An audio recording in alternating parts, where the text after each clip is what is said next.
Bonjour à tous, très bonne année 2024, qu'elle soit remplie de dessins et de succès. Souhaitez-moi la même chose pour moi. On attaque cette nouvelle année et on est tous remplis de nouvelles résolutions. Et quand on pratique le dessin, la plus commune étant dessiner plus. Je jure que je me suis répété ça presque chaque année. Des fois, j'avais beau pondre un dessin par jour, presque, le rythme diminue au fur et à mesure. On est tous, je pense, très motivés dès le début de l'année, mais la régularité baisse très vite et de même pour la motivation. Pourtant, on a vraiment envie de dessiner. C'est pour ça qu'avec mon expérience et avec quelques recherches, j'ai trouvé 7 astuces pour dessiner beaucoup plus en 2024. Je me suis inspirée de la vidéo de Marc Brunette que j'adore, qui donc explique plein de choses intéressantes, donc n'hésitez pas à aller voir la vidéo et même aller voir sa chaîne si vous êtes assez en l'aise avec l'anglais.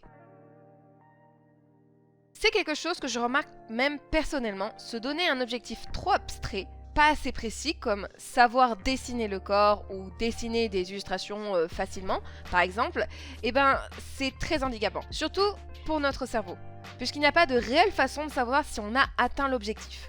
Donc, on n'est jamais satisfait. Reprenons l'exemple de savoir dessiner le corps. Ça veut à la fois tout rien dire. Parce que ça peut simplement représenter le corps de face ou connaître l'anatomie entièrement, genre par cœur, ce qui est pratiquement impossible en si peu de temps, donc en une année.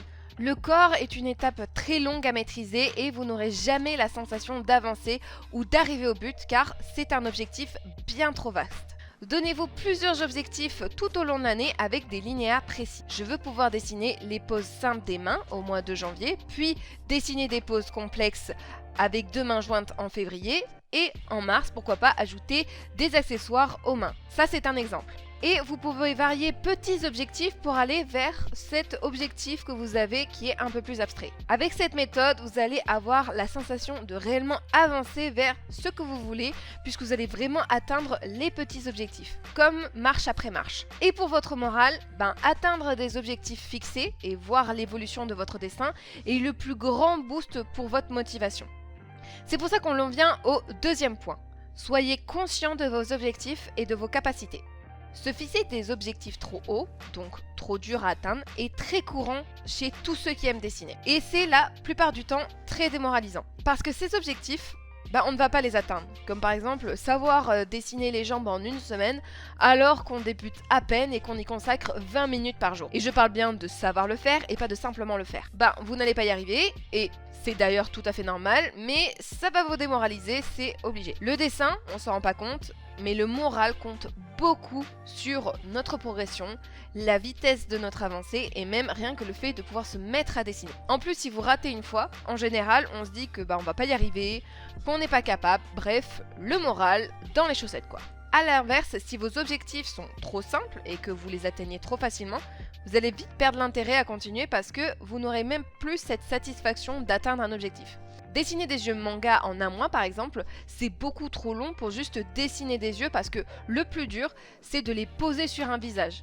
Donc l'objectif est atteint beaucoup trop facilement pour une si longue durée. Donc on vient de parler qu'il faut être conscient de la réalisation de nos objectifs, mais aussi du temps que vous allez pouvoir y consacrer. Quand on est au collège, ou même qu'on est parent, ou que l'on a un travail, on n'a pas tous la même chance de pouvoir dessiner le temps qu'on veut. Si vous pouvez dessiner que les week-ends, alors les objectifs que vous fixez doivent être faits sur un plus long terme. Conclusion, il faut être conscient du temps que vous pouvez investir, de votre niveau actuel, de votre envie, avant d'établir des objectifs qui risquent d'être trop hauts ou trop bas.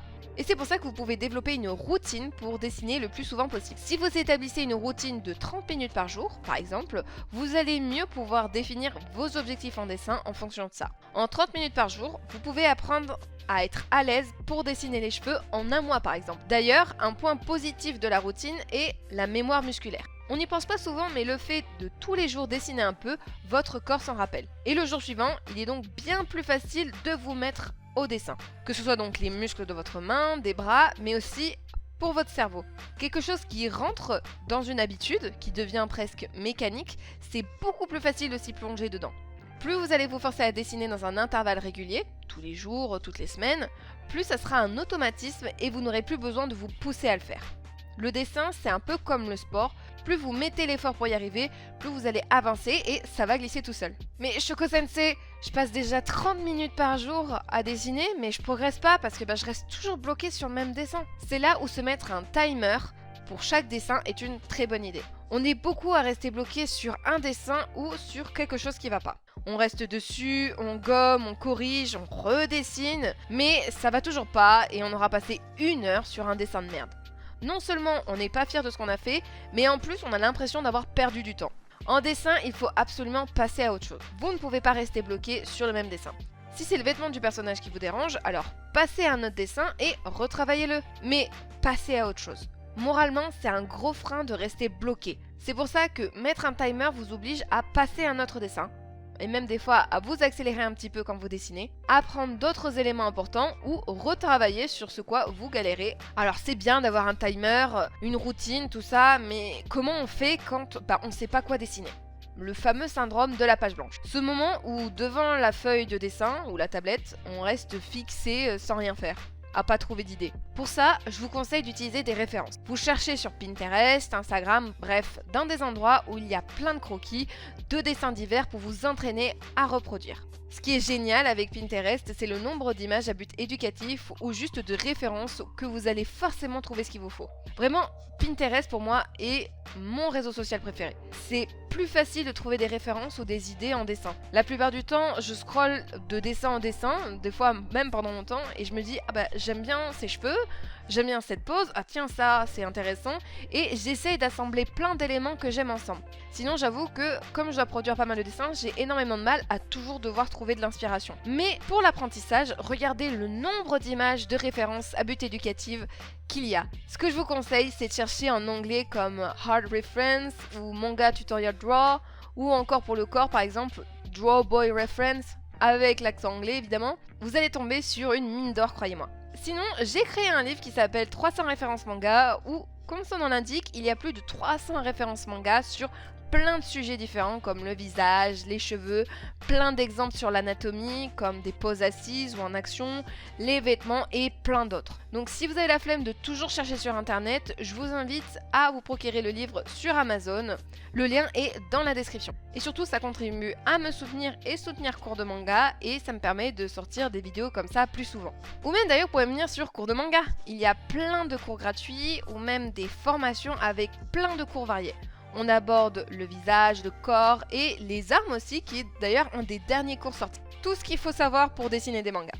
J'ai déjà accompagné plein d'élèves sur Cours de Manga et je remercie d'ailleurs tous ceux qui me soutiennent, que ce soit donc les élèves ou ceux qui sont sur les réseaux sociaux, les abonnés, comme ce message de Vanellope qui vraiment m'a fait très plaisir, donc je t'en remercie du fond du cœur. Donc merci du soutien pour tout le monde et back to the vidéo. Ça m'ennuie de toujours dessiner la même chose pour apprendre. Ça me motive plus et du coup je dessine plus.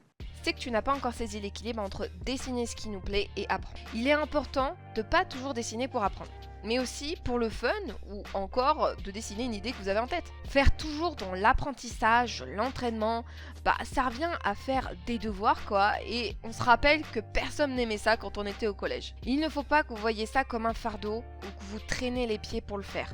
La plupart de ceux qui abandonnent le dessin avaient une réelle envie de progresser, de dessiner leur personnage, mais ils se sont laissés bouffer par les cours, l'apprentissage, le fait de travailler en boucle, et c'est vraiment dommage. Donc le plus important est de varier. N'oubliez pas que c'est avant tout la passion. Par exemple, aujourd'hui je poursuis mon objectif, demain ça sera un dessin que j'ai en tête depuis un moment, après-demain je refais des mains pour m'entraîner, etc., etc. C'est un équilibre que beaucoup de jeunes dessinateurs n'ont pas, et après ils perdent l'intérêt du dessin. Et vous pouvez aussi varier ce que vous apprenez. Si vous butez toujours sur la même chose, ça va être extrêmement redondant. Personnellement, j'aurais pété un câble si j'avais dû dessiner des mains pendant des mois et des mois. A l'inverse, je dessinais des mains pour m'entraîner, mais aussi en annexe, je traçais des poses où la main était mise en avant pour m'obliger à la dessiner et à m'entraîner donc, mais aussi ça me permettait de faire des personnages et pas que des mains. Donc vraiment, varier entre ce qui vous plaît et l'apprentissage. Mais ce qui fait qu'on dessine pas tous les jours, qu'on repousse le moment, qu'on n'a pas envie,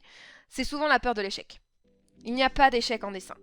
Tout ce que vous allez faire va vous servir plus tard. Il ne faut pas avoir peur de faire mal quelque chose, comme une main, des yeux, bref, tout ce qui vous bloque, parce que non seulement vous ne pourrez pas évoluer si vous ne vous y confrontez pas, et en plus, c'est normal que rien ne soit parfait au début. J'en parle dans ma précédente vidéo sur 10 idées reçues en dessin, que je vous invite à aller voir d'ailleurs, si elles vous intéressent. Votre brouillon sera forcément brouillon.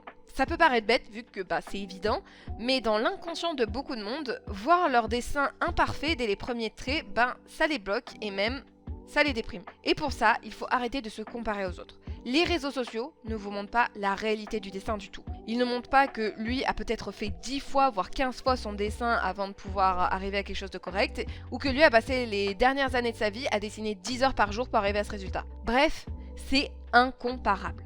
Donc arrêtons d'être effrayés d'échouer ou de rater un dessin, prenez votre crayon, dessinez et oubliez tout à part le plaisir de ce que vous faites, votre passion initiale. Voilà, cette vidéo touche à sa fin.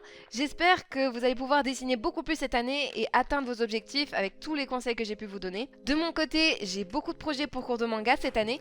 Plus de vidéos, de meilleures vidéos, plus de cours gratuits, plus de cours pour les élèves, plus de supports éducatifs pour vous aider à apprendre, plus d'événements pour la communauté, bref, plein de choses. Donc je vous invite à vous abonner à la chaîne et aussi aux réseaux sociaux. J'ai remanié tout l'aspect esthétique de la page Instagram de cours de manga et je donne plein d'astuces sur TikTok, donc venez me voir car ça me soutient énormément. Et nous on se retrouve dans d'autres cours.